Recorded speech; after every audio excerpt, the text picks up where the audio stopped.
Hello.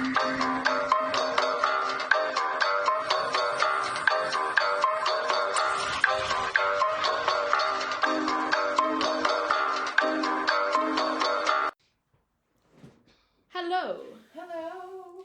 Welcome to Historia. I'm trying to say this entire. How's it going, Jamie? I'm doing good, Kylie. Good. See, we just told you our names. Look at that. Oh. I cannot get over your shirt right now. Oh, yeah. I've just been looking at it since you got here. He's wearing like a Napoleon Dynamite shirt and he's doing like all of his different moves. It's the entire dance, I think, almost all of it. It's my favorite movie. No shame. It. Oh, it's funny. iconic. It really is. There's nothing like it. No. So. I just had to make that comment. Woo, life has been crazy. It's March. Mid-March. So, busy time of year. Yeah, it is. You're on spring break now. I'm on spring break. Whoa! Just moved into your house. I did. It's going well. We unpacked pretty quickly just because I, forced myself to last weekend. And so I did not, rest once. And then Monday came around and I was, dead. I wish I had your motivation. I like to get things done right away, but then, I procrastinate the ending part. I can start, but then, now I have, some boxes I need to unpack, and I'm just meh. I'm I gotta finish. I'm so close. Oh, yeah. When we first moved into this house, there was at least a good couple weeks that there was just boxes in the corner. Mm-hmm. And there's still, random stuff, and I'm where the hell is this? Yeah. But now it's just doing, projects to actually sort everything. But yeah, it's a pain. Yes, it is. But it's part of living in a house. Yeah, it's been nice though, not having to walk Harley out and just being go outside. Yeah, that is really nice. So, but this week we have a pretty good one that I got. I was telling Kylie earlier that the topic that I chose I found on Instagram. I'm very intrigued. I don't know what's going to happen. Yeah, because I follow a lot of history memes and just short things on history. Yeah. And that honestly I really like following those because it really does help you get ideas of just oh, I didn't know about that. Huh. But I also wanted to make a side comment. So I finished that Cleopatra episode that I was talking about. I think it was last week or a couple weeks ago on Disney Plus. Oh, yeah. Yeah, so they were trying to look for Cleopatra's tomb. At the end of the episode, spoiler, they didn't really uncover anything because they have seasons in Egypt for Egyptologists, is that you only have a few months to get your permit to do excavations, and then you have the summer off. So it goes from October to April. Okay. Yeah, and then for the other few months, you pretty much just do whatever research. A lot of them write books. Yeah. You kind of do your findings, but so she ran out of time after this woman thought that she found Cleopatra's tomb. She's convinced that it's in this other ancient city, and I was honestly, I want to know more. I'm very intrigued. Yeah, me too. But I also learned, because I didn't find this in, I didn't find it in any of my research, but how I said that it's rumored that Cleopatra died by a snake, by poisoning herself by a snake. Well, a snake has significance into ancient Egypt mythology. Ooh. Because a snake is a representation of an ancient deity. I think it was Saret. So, in her representation is a snake. Okay. So she pretty much killed herself by a snake. Oh. So it's a godly way to go. Oh, wow. So I just thought that was really interesting. That was on the show? Yeah. Wow. Check it out, guys. This show is amazing. It is so interesting to me to just find, because that was my, how your dream job was to be an astronaut. Yeah. Mine became an Egyptologist. Yeah. But it's so hard. It's so hard because you spend so much of your life over there. Like yeah. a lot of them, they raise their children on the Nile. Oh, Like, that'd be so crazy. Yeah, they have like a boathouse and everything, and then you do so much, and it's such a rewarding job when you do find stuff. Like that's like on the TV shows, like they're always finding stuff, and it's amazing. But it's just, there's so much schooling into it. There's so much just dedication to it that like I would have 100% did it if I was into it when I was in high school. Yeah. But I didn't really get into Egyptian, ancient Egyptian history that like until my college years. So I'm just like, I feel like I wasted that much. I need to check out the show. It sounds awesome. It is. Disney Plus for the win for that. Oh, for sure. Oh, yeah. They have like a bunch of them on like Mayans. I think. I've seen a bunch. Yeah, they have some, I think, on the Norse gods and stuff. So I'm like, oh, that's so much fun. Yeah. But, so. Something Disney Plus has that is not good. Don't come for me. The new Cheaper by the Dozen movie. I think it's more of a yours, mine, and ours. Did you watch it yet? No. Don't. Oh. It's not good. Well, because just the situation is that because Cheaper by the Dozen is that they have 12 kids. Yeah, they have 12. kids. In the show, they have 10. Or no, they have 9 kids. And then they consider the mom, the dad, and then the other mom to be the rest of the 12. What? Like, that's not how it works.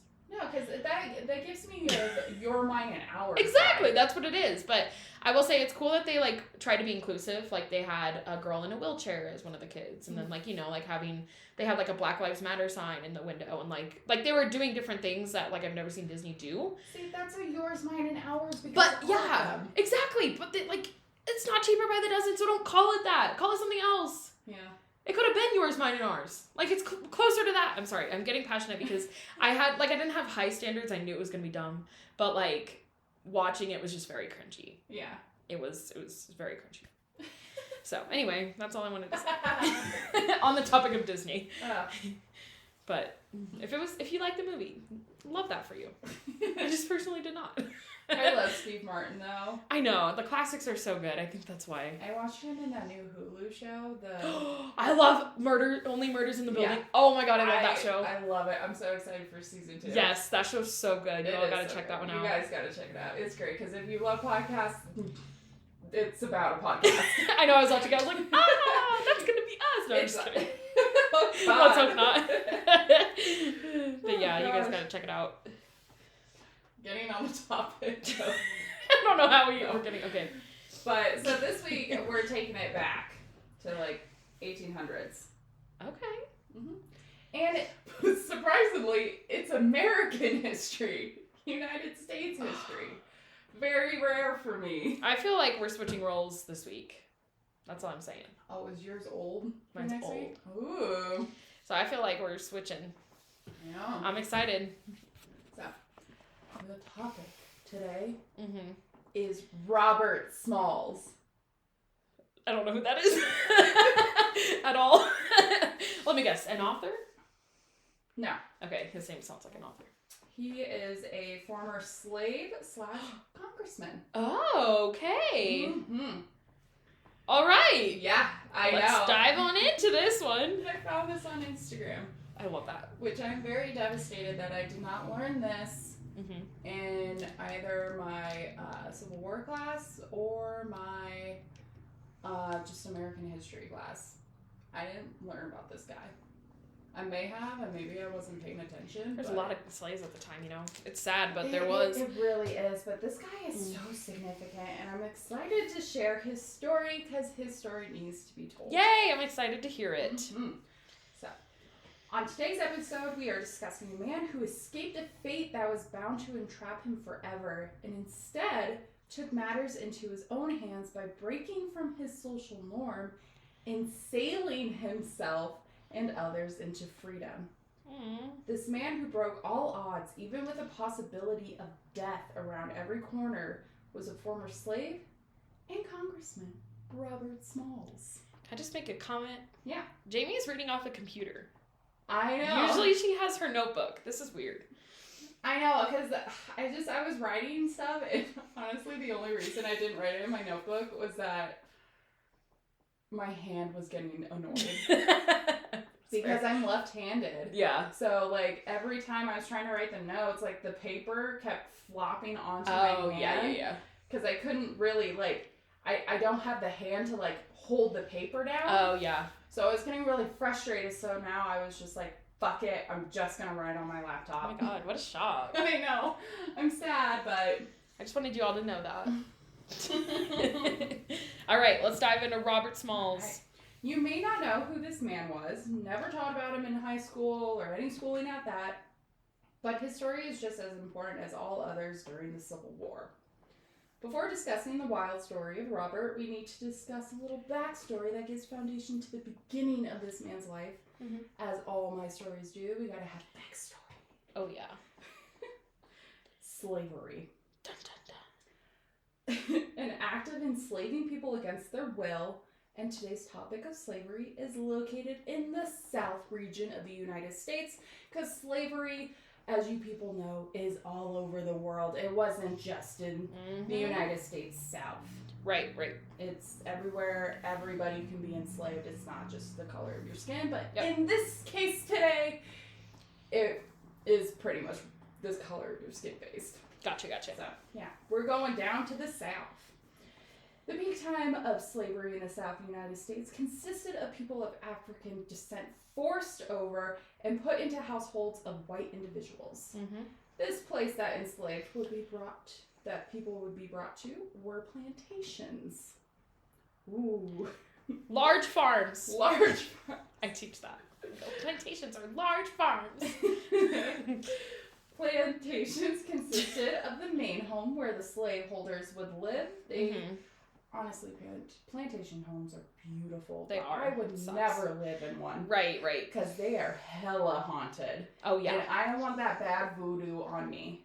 I don't want to be reminded of that. I think it would be a cool place to tour. Remember the horror. But do not live there. No. Most of them are historical sites anyway. That's unfortunately, true. But we got to remember those people. We really do. Mm-hmm. You would also have a quarters area where the enslaved people would live. They were awful. They were disgusting. They were just very run down. They weren't really taken care of. They kind of all just shove them into like a barn area a lot of times. The quarters just, unless you lived inside the house, they would have better quarters. But the ones who worked on the fields, they had quarters that were very, very unkept, unfortunately. And then we have the fields where those enslaved were forced to work ungodly hours every day. No vacations, no PTO. Ugh, horrible. Not fun. Fields that these people would work on could be tobacco fields, rice fields, sugar fields, or even cotton fields. They were all very, very highly exported items. Tobacco was probably one of the first. Actually, that was, and we talked about that, I think, on Jamestown, is with the building of Jamestown, they found tobacco to be a very good product for them to build their community. Yeah. They just decided that they didn't want to pay people to do it. Go figure. The enslaved people were not paid and sometimes would be traded to other households or even sold. Having a family was difficult for them as they never knew if their loved one or even their child would be sold off to another plantation. It was very undecided, so anything could happen at one point. That's so scary. It really is. It was always a waiting game for them. That is just devastating. It is. Wow. It is also important to note that slavery did not just occur in the South. It was very much alive in the North. But the South is most known for the brutality of slaves and its fight to keep it. So in high school, they didn't teach us that slavery was in the North. Really? They always fought. Yeah, I never really learned that. Because they always highly for the Civil War, they're like, it's in the South. Like, the North is trying to get rid of slavery. But it wasn't really until college that I learned, like, there was just as much slavery in the North. Yeah. Because the slaves were just as in the households doing their work or working in the factories because they were bought to do that. Right, yeah. I teach Civil War, so I do tell my kids, like, it's everywhere. Because I have freedom to kind of explain it how I want, but I do let them know, like, it was in the North, too, but, like, most people in the North wanted it to be pushed, you know? Yeah. Like, they wanted it to be gone, whereas the South was still pushing for slavery. Yeah, because they didn't know what to do without it. Yeah. Whereas the North, they were trying to... Granted, no one was being paid fairly. Right. But they were definitely fighting for people to start being paid for these type of jobs. And that was pretty much including...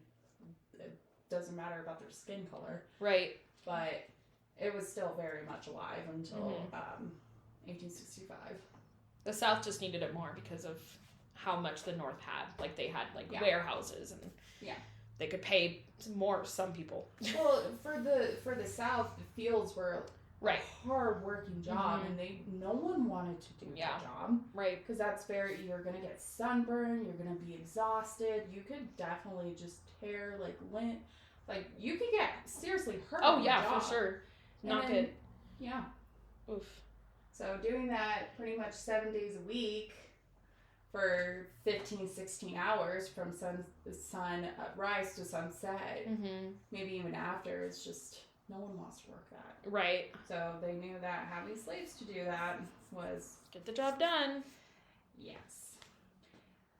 Slavery was not always part of the colonizing of North America, but it became a selfish desire, and it was only one way to stay rich.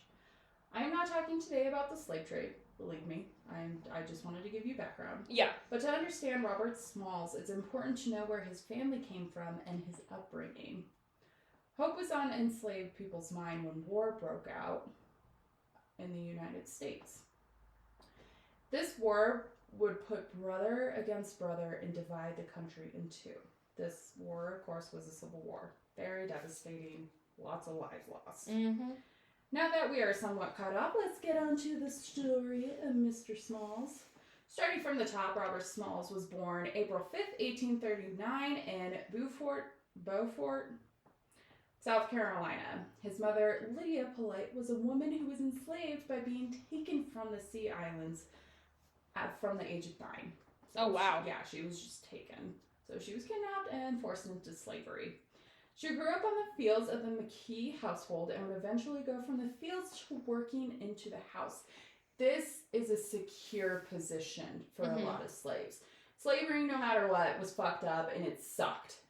But it was a hell of a lot better than working in the fields for them. Oh, yeah. I'd much rather work in the house and, like, in those types of places. Because a lot of times they would grow really close bonds with the family members and would have a higher respect. But out in the field, it was a completely different atmosphere. It was harsh. It was savage. It was disgusting, disturbing. It was terrible. Yeah. Everybody wanted to try to get up into the position of the house. And when Lydia did, that was somewhat of a secure position for her, thinking that, like, okay, so it's not going to be as brutal being a slave here. It's really sad that they're brainwashed to think that way, that, oh, it's going to be okay, I just need to get into the house, where it's like, no matter what, it's a shitty situation. Oh, God, that's so horrible. But that's just how they were brought up, unfortunately. Yeah.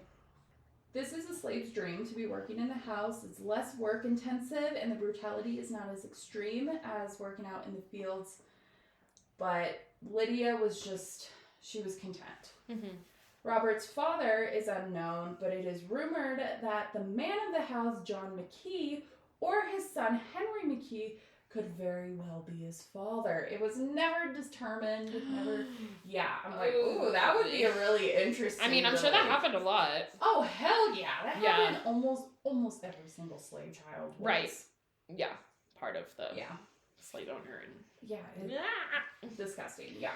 And, like, sometimes some of them would grow a connection, and then a lot of times it was rape. Yeah.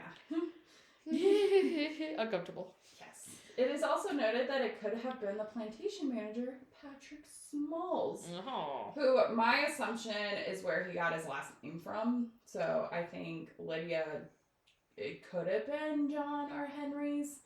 But because that's such a huge scandal for everybody, she probably was like, No, it's this is the plantation manager. It's Patrick. Totally. Like, I'm gonna give him his last name. Oh, interesting. Okay. Yeah, but who knows? Who knows? Yeah. Yeah. Well, No one ever wanted to talk about it, so go figure. Yikes. From the day he was born, Lydia feared what it would be like for her son growing up in the environment of slavery. She feared the brutality that slavery did to a person and wanted Robert to know that. Since he grew up working in the house, Lydia would bring him out to the fields and make him watch the slashings and beatings of a slave would get for not cooperating. Oh my God. Yeah, because he started growing a bond with the family. He started getting to know everybody. He was getting a normal luxury, like a normal upbringing, but she was just like, you're still a slave, and I'm gonna show you that if you do one thing in the house, they're gonna put you out in the fields, and this is what's gonna happen. Yeah, right. So yeah, she just would take him, sit him down, and just make him watch. Dang. Yeah. I mean, I get where she's coming from on that. But it's like, that's how you traumatize a child. Right. So it's like, I get her, but like also, let's not. Yeah. This enraged Robert. He could not believe that they were being treated this way, and instead of fearing the consequences of not following what the white man says, he instead was defiant and often caused trouble. So this dude was like, fuck that, I'm not dealing with this. This is not right. So even from a young age, he was like, this isn't right. This should not be how we're living. Right. This is disturbing. I cannot accept this fact. This feared his mother. 100%. She was like, what have I done? Now, this trouble would lead Robert to be jailed several times at a young age. Oh, geez. Causing Lydia to fear more of the possibility of losing her son. Yeah. Because the more that he was being jailed, he was being punished, and of course that punishment would lead to beatings, and a lot of times beatings would lead to death. Right. So, and she didn't want this for her son. It was her only child. This was her baby. She did not, even though they were put into this household of slavery, she wanted her child to still have a life and to be safe. But of course, like, it's always uncertain when you live a life of slavery. In order to protect him, Lydia would go to John, and she would reach out to him and say, I need you to send Robert away. And her saying this to him, they must have had a close connection and high respect for her to be comfortable enough to be like, you please take my son away. Right. So that's why I'm like, maybe it is his kid. Yeah, that's interesting. Well, she had to respect him too because, you know, he got his last name. Exactly. No, John. Oh, wait, McKee. no, it's... Yeah. Oh, him, yeah. Yeah, so I'm dang. just like, maybe. That is interesting. Oh, now I don't know who the dad is. It's got Jerry Springer. Who's the father? Who's the father, Robert? Henry, you are not the father. Oh, man. Might be McGee, might be him. Well, I don't know. You get them all three out there, they're just like, oh, shit. I don't know. It's like Mamma Mia. Sorry. Oh my god, it is. Oh, jeez. Oh, gosh. Now, she begged John to send him away, and finally John was like, okay, I'll listen. I'm going to send him to the harbor, like out in Charleston. Yeah. She's like, oh, thank God. This was like, honestly, the smartest decision that he has ever done for John, but it's also the dumbest decision on how much this man is going to, like, intake in his brain, like how much he's going to learn. Oof. And so this will lead to further on. So, yeah, him being sent to Charleston, good on him. But he was only 12 years old. Oh, wow. So, yeah, he has been jailed before he's even 13. God. Several times, yeah, really. Wow. That's all I can say. Wow. Yes. Now, Robert would go off to work at the harbors, and because McKees liked Robert so much, John agreed to this request from Lydia, and would send him out to Charleston to rent him out to work jobs. So that's how a lot of them would do if they sent their slaves away. Mm-hmm. They would just rent them out to people, be like, so whatever profit they get, give me some. Yeah. Like, you only get, like, not even half, like, not even a quarter. Like, just a smidge of what I get in return. Dang. Yeah, it's unfortunate, but you know what? It gets you out of the house. So any money he would get, Robert would keep $1, but the rest had to go to John. Now, $1 is actually... Yeah, I was going to say, wow, that's a lot back then. Yeah, but I can't imagine how much he was making in a week, because he probably, even if he made like $10 or $11. Yeah. So Robert would keep $1, but the rest would go to John. This worked for many years. Robert would learn by taking jobs such as being a lamplighter, a sailmaker, a sailor, and an expert navigator on the southern coast. This knowledge of the water and of the ships would definitely come in favor later on in life. Ooh, foreshadowing. Yeah. These were very odd jobs, like a lamplighter. Yeah, I was going to say, what? But I was like, oh yeah. Gotta take what you can get. Yeah, they don't have electricity. Right. You gotta have someone to do it. So you gotta, or you gotta light those lamps. It's a very dark world without a lamplighter. But him being a sailor though, and like an expert navigator, like that's kind of awesome. That's an amazing skill. Oh yeah, jeez. Especially for that time. So yeah, props to him. Honestly, and still being in slavery and learning all of that, like good for him. Yeah. At the age of 19, Robert started to take city jobs, still keeping $1 of his wages and giving the rest to McKee. Mm-hmm. Along the way of his adventures in Charleston, Robert met his first wife, Hannah. Hannah was a slave who was owned by the Kingsman family, who owned a Charleston hotel, so she was a slave maid. I don't exactly know, like, how they met. It's kind of vague, but they, like, saw each other and was like... Love at first sight. Oh my God, I love you. The two fell in love and got married. Not soon after, the two would have their children, Elizabeth and Robert Jr. So they have their happy little family. But slave families like this are real. They took on a huge sacrifice because you never know if one was going to get pulled away. Yeah, that's risky. It really is. But honestly, when you're in love, it doesn't matter. Yeah, you're gonna do whatever you want because you love each other. Smalls would then get an apartment for their family with the Kingsmen, of course with their permission, knowing all too well that his family could be uprooted from him at any time. During his time in Charleston, Robert would soon get his job on an ammunition transport ship called the Planter. This is important, the Planter. Okay. He knows the ins, outs, he knows everything about it. That's his baby. Like, he knows it all. Like, that's his position. Like, his position is sailor on it. Like, he knows what he's doing with the ship. Like, the ship, he knows the ins, outs, everybody on it, all of what they do, how they get, who gets on and off, when they get on and off. Like, he knows it all. Okay. This is important. Life was looking up until Robert asked the Kingsman family if he could buy his wife and children's freedom.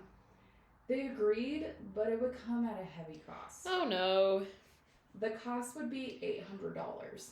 Oh no. This dude was making $1 a week. Oh, that's 800 weeks. He was never going to get that much money. It was just not going to happen. Not with him being a slave. And he couldn't ask the McGees to be like, hey, can I get more money? Right. Can I take more of the profits? They're going to be like, you shouldn't even be getting $1. Right. You can't should ask just, for more. Exactly. So it's just, he's kind of in a pickle. So he couldn't get his family's freedom, which is really unfortunate. In his savings, Robert contained $100, which is pretty impressive. I would say. Yeah. Not a lot of people can do that, which for an enslaved man, that's a lot, but not enough to gain his family's freedom, which is so frustrating. But it wasn't long after that the Civil War would break out. So it's coming up. Chaos unleashed. And Robert was all along the side of the Confederates because he had to be. Because he is in the South. Yep. So anybody, and that actually happened, people. black people had to be on the Confederate side if they were participating in the war. Like, that happened because they didn't really have a choice. Exactly. They were in a shitty situation, and they were just like, you want to get paid a little money? Fight on this side. And they're like, I guess. Or they were just forced to. That would be so hard, like, fighting for something that you, like, don't believe in, or, like... Yeah. You believe the other side, but you can't really do anything about it. Yeah, and a lot of them were terrified, too, because if the North did win, they're like, well, then what's going to happen? Right. Because no one was ever certain of, like, well, if we're free, are we going to be able to have, like, a steady job? Are we going to be able to live? Because a lot of them just got used to the comfort of having that home, that meal, even though they weren't being treated fairly and weren't getting paid for it. They're like, well, we still have a place to stay. Yeah. Whereas, like, if slavery ends, then if the people can't afford to pay them, then they're like, well, we're on our own. Like, we're homeless. We're screwed. So a lot of them were kind of just like, I might just stay in this situation afterwards because they didn't know what else to do, which is really sad. That is really sad. As he was on the job, Robert couldn't help but think about his family's freedom. He knew he would not be able to provide the money to gain their freedom, but there was hope in a different way. As the war dragged on and there was news that slaves were escaping to the north to gain their freedom, this gave Robert an idea. He may not be able to provide the freedom of his wife and children through currency, but he could gain all of their freedoms by sailing them to it. It's like, this is a good idea. Letting his wife know to be prepared for their freedom, Robert set his plan in motion. On the night of May 12, 1862, when the white soldiers left on shore to go get a drink for the night, and maybe a few women. Oh, yeah. Stupid on their part. They left all of the slaves on board. All of the slaves that were just working, they're like, you can't come on shore. You can't come. These are white only bars. You can't come in. And they're like, okay. And of course, Robert was like, oh, this is fucking fantastic. This is great. Right. Because the sad thing is that the white people didn't think that the slaves were smart enough to do anything that Robert does. They all thought that black people or the slaves were just incompetent. That they were not smart enough to be able to think of anything. Right. It's like, jokes on you, bitch. You know, they're all like coming up with a plan deep down. Oh, yeah. Robert then recited his plan to the other slaves on ship and stated that, hey, I can sail y'all to freedom because I know the ins and outs of everything, and I can sail you to the north. Like, we can totally do this. And some of them were like, I don't know. And he was like, come on, guys, we can do this. We can go to freedom. We could really make this worthwhile. And of course, everybody was like, I'm tired of this. I'm tired of being on this ship. I'm tired of listening to these white people. Fine, let's go. Yay! Yay! They're going along with it. It was an extremely dangerous mission. It was not, and they were not confident they would get away. They would get out of it alive. It was a risk that they were going to have to take. All but two agreed to the plan and set in motion to their next action. I think it wasn't more so that they didn't agree. They just wanted to have a couple people stay back. Yeah. To, like, keep an eye out. Yeah, so, yeah. Like, it sucks for those two. But, like, for the other, like, 15, 16 people that make it to safety, it's amazing. Unfortunate. Now, to set in motion their plan, the next step of their plan, it was 2 a.m. May 13th. Robert and his crew, who agreed to the mission, set sail along the coast. Robert, wearing Captain Rylea's hat and flying the Confederate flags not to be spotted anyway by anyone along the shore. So he put on the hat and coat of, like, the captain, because I guess he left that shit there. And he just kind of put the hat down because they have these big old hats. And so, like, no one freaking knew that it was him because they just saw his hat and his coat. It was just like, oh, cool. Like, hi, Captain. Nice. And then they were flying the Confederate flags and, like, the rebel flag, so, of course, nobody was going to be like, they're going to the north. Because if it was going up north, a lot of them would have thought, oh, well, there's probably a ship because it's an ammunition ship. Yeah. So it has ammunition on it, so they probably thought, well, that's probably going to another ship or the guys in a certain safety area. Whereas, like, no, that wasn't the case. Everybody was stupid in this idea, except the people on the ship. Dumbos. Robert would make a stop to pick up his wife and children, along with 4 women, 3 men, and a child, and then they started their way back up north to track their freedom. By 3 a.m., Robert sailed past Fort Johnson, blowing all the horns and whistles as needed, since he knew all the signals from his time on the ship and many years of experience. So, passing the fort, they were probably just, like, to make sure everything was okay, he would, like, go, toot, toot, toot, boo. And they'd be like, oh, cool, Captain, cool, just head on your way. Because a lot of times, like, a lot of ships, they would have to stop in the port to be inspected or to whatever, but since it was ammunition, they just needed the signal, and they were like, oh, you chill, okay, go. So, he was on the right vessel. Oh my God. Any other vessel, that plan probably would have fallen apart, but because of this specific ship that he was on, it worked so well in his favor, which is, it's amazing. That's awesome. I love it. No one caught on to a damn thing about it. Robert was even spot on with crossing his arms like the captain, that nothing brought suspicion, like how he probably just, like, marked his, like, how he, like, his posture and stuff like that. He probably just was watching him several times. Right. Just to, like, understand his body language. That he perfected it. That people were just like, oh, it's just Captain Rayleigh. Like, cool. Like, see ya. Oh my God. Iconic. Like, this dude is. He is so iconic. I love it. Oh, no. Okay. Try to put a footer. You're doing great with your technology, JB. Even passing through Fort Sumter, Robert kept calm and collected, sailing past with even a second glance from anybody else. Wow. These are big forts, too. These are big areas that they were at. What makes this ship so special about how Robert could get away is that the planner ship was to protect and pass without interruptions. Robert was having this all planned out. It finally came to Robert entering the territory on the Union blockade. This was the most terrifying part for him. Getting through the South, he was confident, he was cool, he was just like, I got this, I know what I'm doing. But as soon as you enter Union territory, they see those Confederate flags and they're like, oh, hell no. What are they doing over here? What are these dumbasses doing? Right. And of course, it's an ammunition ship, so they're like, where are they going? They're just like, what? Are they stupid? Like, this is a war. You're literally in a war right now, guys. What is going on? And alarms started to be sounded and gunfire ready to see that the Confederate ship would do. And they were ready to just blow down, like, just to sink this ship. They were like, why are they over here? Like, they're stupid. Like, we're going to sink them.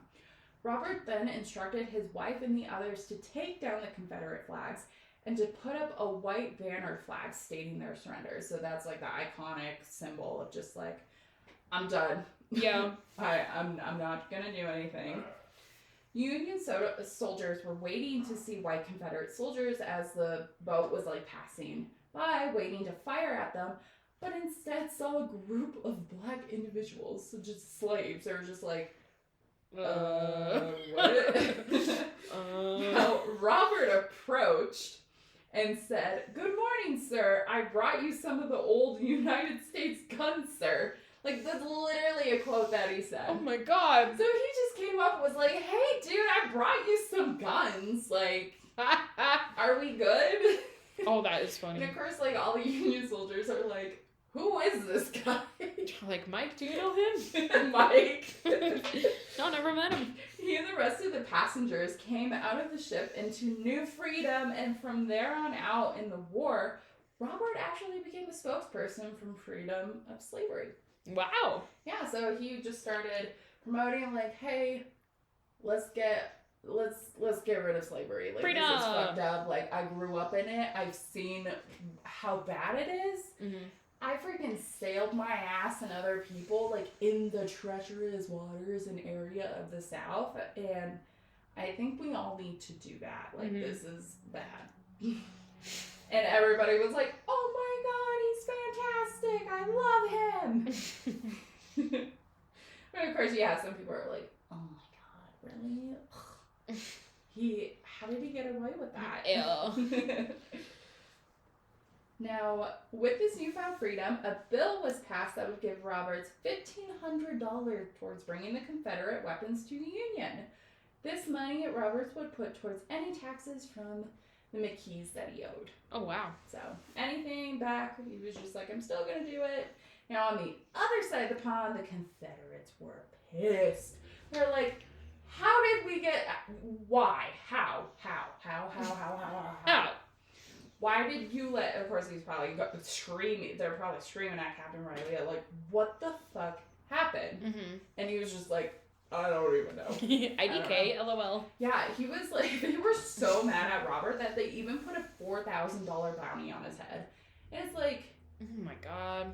He's in the north, but of course, like, nothing really came out of it. Yeah. But, like, they were pissed and they were ready to, like, knock him out. This still confused Confederates, though, on how Robert and the slaves of war could pull it off.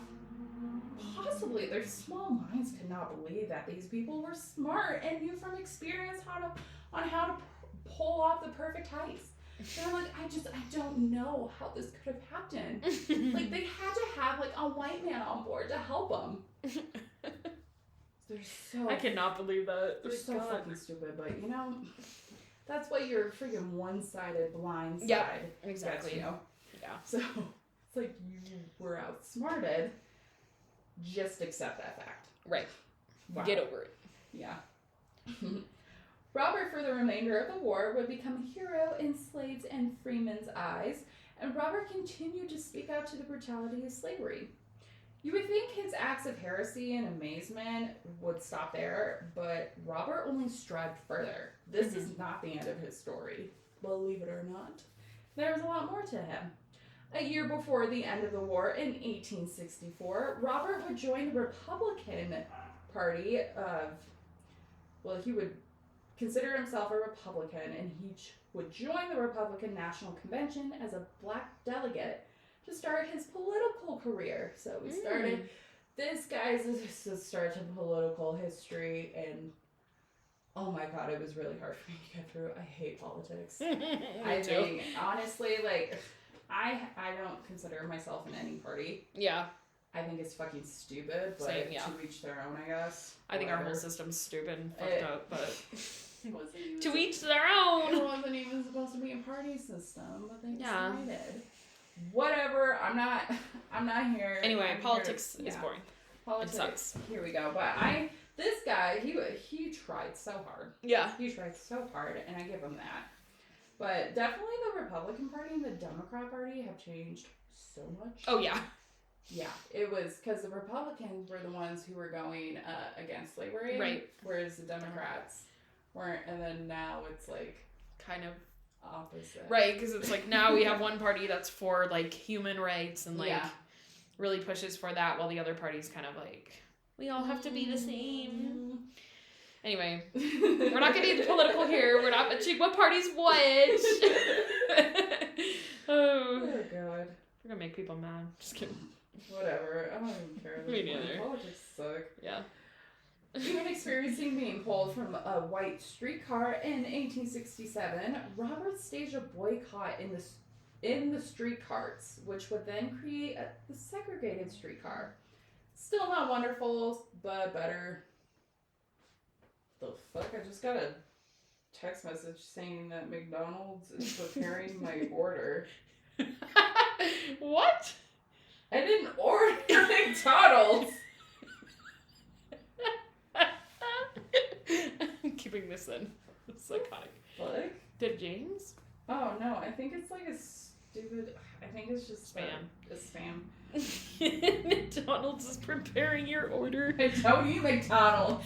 That is so funny. Good lord.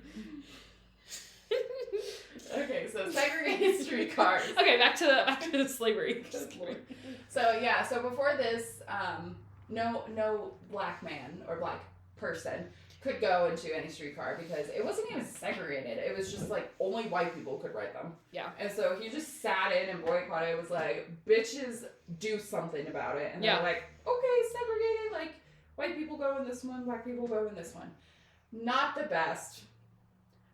But at least he could go in a streetcar now. But like this guy was making so much small progressive states. That's like, really cool. And then of course in the 1960s, that's where we start to see more of a push into civil rights. But like, right now it's so up in the air. Right. But for him to actually want to help and do something, like I give him props. That's for amazing. It. Especially at this point, from going to being a slave to like, not many people are that brave. No, a lot of them kind of just were like, I'm not gonna touch that right now. Continuing his progression in history, Robert then proceeded to open a school for black children in 1872 and started opening businesses and a newspaper. Nothing was stopping Robert from success. Yeah! Yeah. With all this succession, this started to attract the eye from South Carolina's politicians. Joining as a delegate for the South Carolina Convention, this would gain him the favor of many of the politicians, which would eventually lead him to being elected for his first term as a House of Representative for the state of South Carolina. So this dude went back to South Carolina, which is big of him. Yeah. Granted, he did not have the terrible trauma that a lot of slaves have in the South, to where they do not want to be in that state anymore. Yeah. It was just like, I want to go back there. Yeah, I want to help those areas. I want to help the people who are lost. I want to help guide them, to show them that I am a figure that they can have hope in. So being a part of the House of Representatives in the South, like being a black man doing that, like, good for you. From 1870 to 1874, Robert would hold this title, but his role in politics would not end there. As 1874 rolled around, Robert received the opportunity to run for Congress for the area in the southeast side of South Carolina with a large population of black people. He would go against a white man named J.P.M. Epping and would win against him. Which this guy was not happy that Robert was going against him. No one was. Any person that was going against Robert who was white was just like, I have to win this. Like, I can't be a white guy and lose. Like, it's so bad for my image. Honestly. With this newfound title in Congress, Robert's new role for this area would to be in charge of the Agriculture Committee, which that's pretty cool. Yeah. Robert would take seriously his first year and was the most productive. In this first year, Robert would primarily work to improve the harbor and would speak openly about his race and wanting more equality for his people. Robert would even go to speak and try to pass bills for anti-discrimination in the military, but that would be shot down. This guy, he tried to press for so many bills, but of course, everybody was like, no. Yeah, not ready for it. Yeah, and being a black man in the military, that's terrifying. Because you don't know, discrimination still happens in the military, and he was fighting for it in the 1800s. That's insane. And it's still having problems now. And it's primarily for women now, but it's so devastating to see that.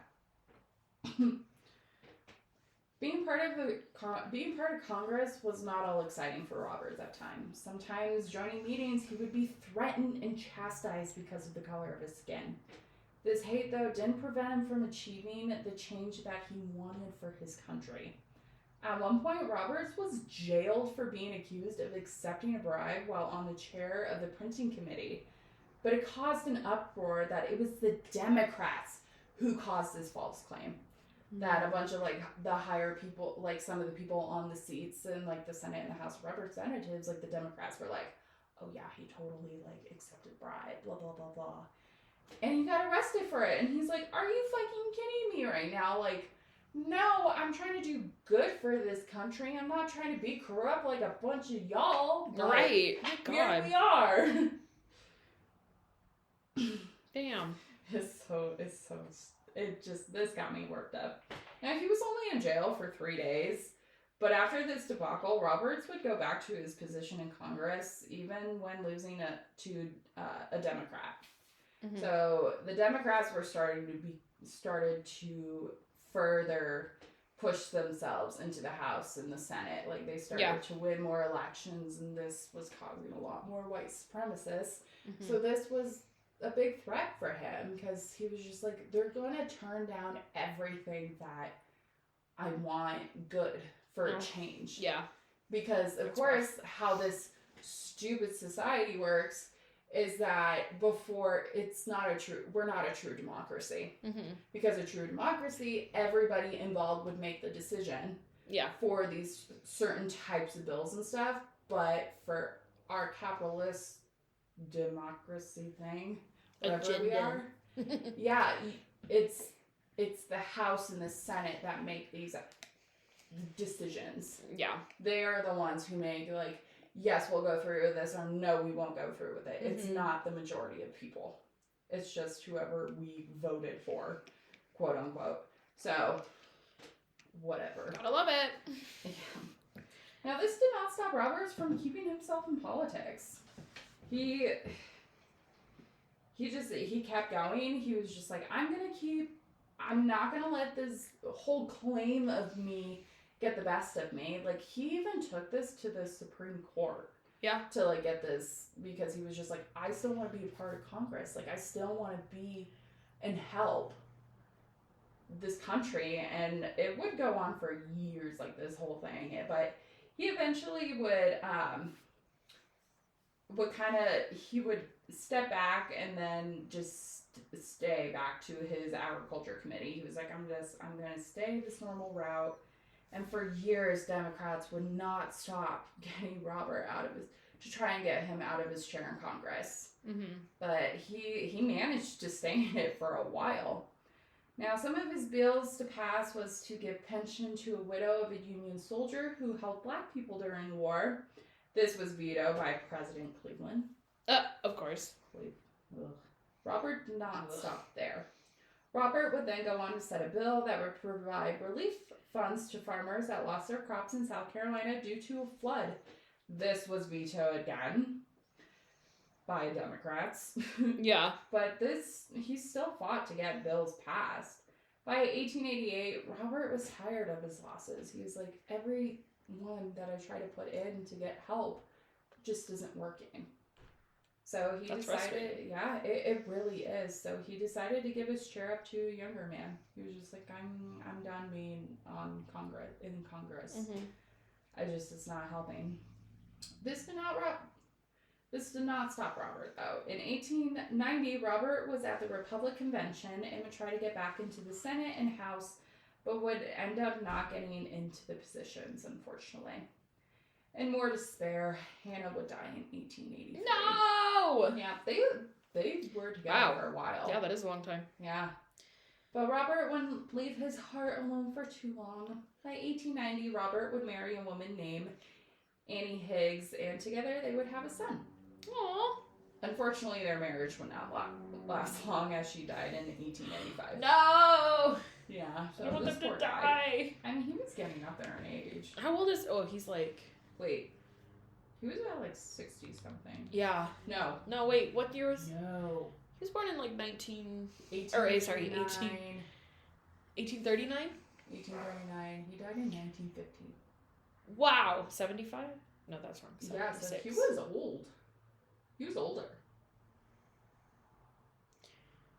I think he was 76, but maybe I did the math wrong. Of course, unfortunately, he would lose Annie. But he would eventually gain the position for his career as a collector at the port of Beaufort.